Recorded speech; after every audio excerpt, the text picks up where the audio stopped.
Hello guys and welcome to the part one of hydrogen.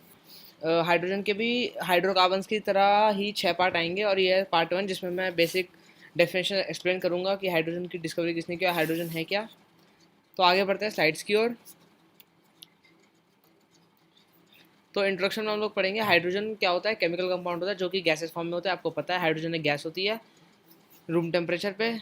When hydrogen gas Burns in air it forms water. जब hydrogen gas air में burn होती है तो क्या form करती है, वाटर बर्न करती है, वाटर फॉर्म करती है।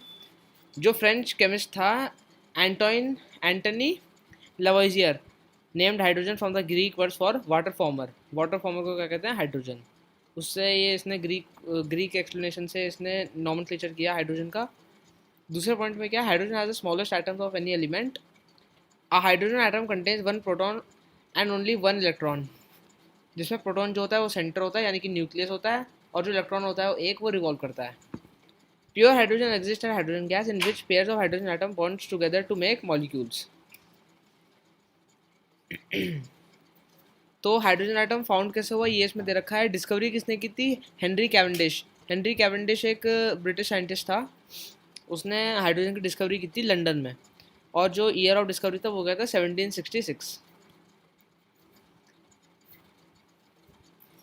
आगे बढ़ते हैं कि ये मैंने आपको बताया था कि हाइड्रोजन एटम होता है, उसमें एक प्रोटॉन होता है, एक प्रोटॉन होता है जो कि न्यूक्लियस का काम करता है, न्यूट्रॉन इसमें होते नहीं है, और एक इलेक्ट्रॉन होता है जो कि रिवॉल्व करता है प्रोटॉन के around.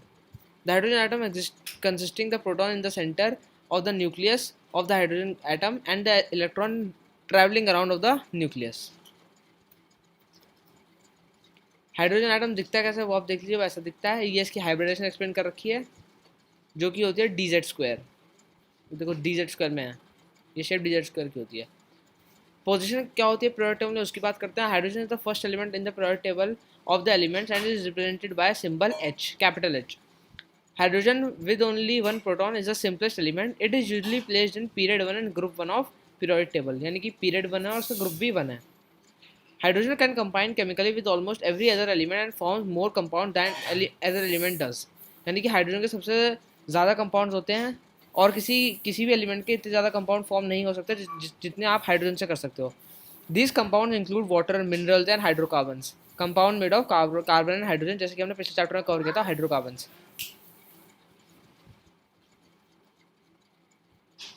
Such as petroleum and natural gas. अब हम देखेंगे position of hydrogen in the periodic table. तो आपको पता ही है हाइड्रोजन फर्स्ट एलिमेंट, और फर्स्ट एलिमेंट की जगह यहाँ होती है, यानी कि हाइड्रोजन क्या है, गैस है, जो कि अल्कली मेटल्स में आता है। आगे बढ़ते हैं हम लोग production of hydrogen. Production of hydrogen में क्या आता है, हाउ इज हाइड्रोजन प्रोड्यूस्ड। तो उसमें पहला जो तरीका है वो क्या है, रीफॉर्मिंग फॉसिल फ्यूल्स। फॉसिल फ्यूल्स को रिफॉर्म करके हम लोग हाइड्रोजन गैस प्रोड्यूस कर सकते हैं, जिसमें कि पहला पार्ट होता है हाइड्रोकार्बन्स को हीट करना स्टीम की मदद से। स्टीम की मदद से हाइड्रोकार्बन्स को हीट करना, उससे क्या होता है, हाइड्रोजन गैस प्रोड्यूस होती है। और दूसरा तरीका क्या है, produce hydrogen and carbon monoxide, जो कि इसी का एक पार्ट है। दूसरा तरीका क्या है हाइड्रोजन को प्रोड्यूस करने का, वो क्या है, electrolysis of water. Electrolysis of water करके भी आप हाइड्रोजन को प्रोड्यूस कर सकते हो, जिसमें O2 गैस भी निकलती है। तीसरा क्या है, हाई टेम्परेचर इलेक्ट्रोलाइसिस, जो कि लेबोरेटरी में यूज़ होता है, उसे आप नॉर्मली यूज़ नहीं कर सकते। और लास्ट वाला क्या है, बायोलॉजिकल प्रोसेस, जो कि है very common in nature, experimental in laboratories. आगे बढ़ते हैं स्टीम रिफॉर्मिंग। स्टीम रिफॉर्मिंग क्या है, from any hydrocarbon natural natural gas typically used water and hydrogen mixed at high temperature. यानी कि वाटर और हाइड्रोजन जो होती हैं वो मिक्स आती हैं हाई टेम्परेचर पे, यानी कि 700 से 1100 डिग्री सेल्सियस। जो स्टीम होती है आपकी H2 रिएक्ट्स विद मीथेन, यानी कि CH4, और मीथेन से रिएक्ट करके क्या बनाती है, कार्बन मोनोऑक्साइड और हाइड्रोजन गैस। ये केमिकल इक्वेशन दे रखी है, CH4 plus H2O gives CO, यानी कि कार्बन मोनोऑक्साइड, और 3H2 यानी कि hydrogen. The thermodynamic efficiency comparable to an internal combustion engine, difficult to motivate investment in technology. Carbon monoxide reforming, इसमें क्या होता है, additional hydrogen can be recovered during using carbon monoxide. Carbon monoxide का use करके आप लोग hydrogen को access कर सकते हो।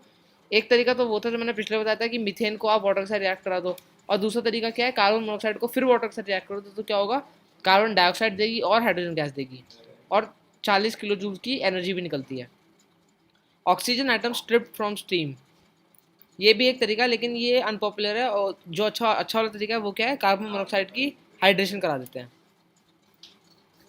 यहाँ पे मैंने सेटअप दे रखा है हाइड्रोजन स्टीम रिफॉर्मिंग का। हाइड्रोजन स्टीम रिफॉर्मिंग में क्या है, ये सेटअप आपको याद नहीं करना, बस मैंने आपको ऐसे एक्सटर्नल नॉलेज के लिए दे दिया। इसमें क्या होता है, यहाँ पे फ्लू गैस भर दी जाती है, स्टीम जो कि कन्वर्ट होकर हाइड्रोजन कार्बन मोनोऑक्साइड के साथ रिएक्ट करती है और हाइड्रोजन गैस और कार्बन डाइऑक्साइड गैस बनाती है। फाइनली हम लोग आते हैं इलेक्ट्रोलिसिस ऑफ वाटर पे, जिसमें क्या होता है, वाटर को इलेक्ट्रोलिसिस किया जाता है, एनोड और कैथोड पे रखा जाता है हम थिन स्ट्रिप्स टेस्ट ट्यूब की मदद से, जिसमें हाइड्रोजन गैस और ऑक्सीजन गैस इवॉल्व होती है जब हम इसे बैटरी कनेक्ट कर देंगे तो।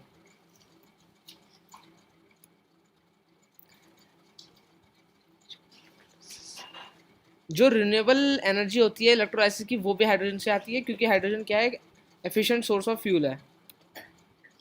बायोमास इलेक्ट्रोलाइसिस मॉड्यूल में भी हाइड्रोजन गैस यूज होती है। और हाई टेम्परेचर इलेक्ट्रोलिसिस हो गया, जैसे कि use energy less energy to split water, जिसमें कि हम हाइड्रोजन गैस की भी यूज़ कर सकते हैं। एक ग्राफ इंडिकेट कर रहा है थर्मल एनर्जी इनपुट, यानी कि कितनी एनर्जी हम इनपुट दे रहे हैं, और एक्स एक्सिस पे क्या है, रिएक्टर आउटपुट। इसमें क्या है, लीनियरली डिक्रीज होता है। ये आपको याद नहीं करना, लेकिन मैंने ऐसी नॉलेज के लिए दे रखा है, बोर्ड में नहीं पूछ रहा था। अब आता है बायोलॉजिकल H2 रिएक्शन, यानी कि हाइड्रोजन रिएक्शन। वो क्या है, nature has very simple methods to split water. Scientist are working to mimic this process in the lab then commercially. ये फोटोसिंथेसिस का है, photosynthesis water splitting and biological H2 production. Metallo enzyme not only of fundamental biological importance. तो mechanism दे रखा है ये पूरा, जिसमें बैक्टीरिया से हाइड्रोजन गैस इवॉल्व होती है और उससे निकल फेरेट बनता है।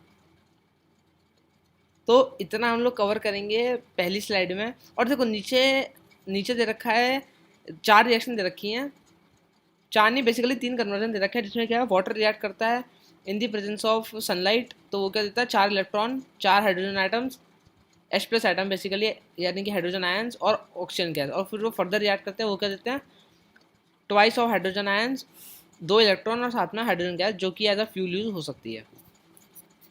तो पार्ट 1 में हम लोग इतना ही कवर करते हैं, हम लोग यहाँ पे स्टॉप करेंगे। पार्ट 2 में हम लोग कवर करेंगे प्रॉपर्टीज ऑफ हाइड्रोजन। तब तक के लिए मैं ये जल्दी वाला पार्ट जल्दी ला दूंगा पार्ट 2। पार्ट 1 में हम लोग 22 स्लाइड तक ही कवर करेंगे।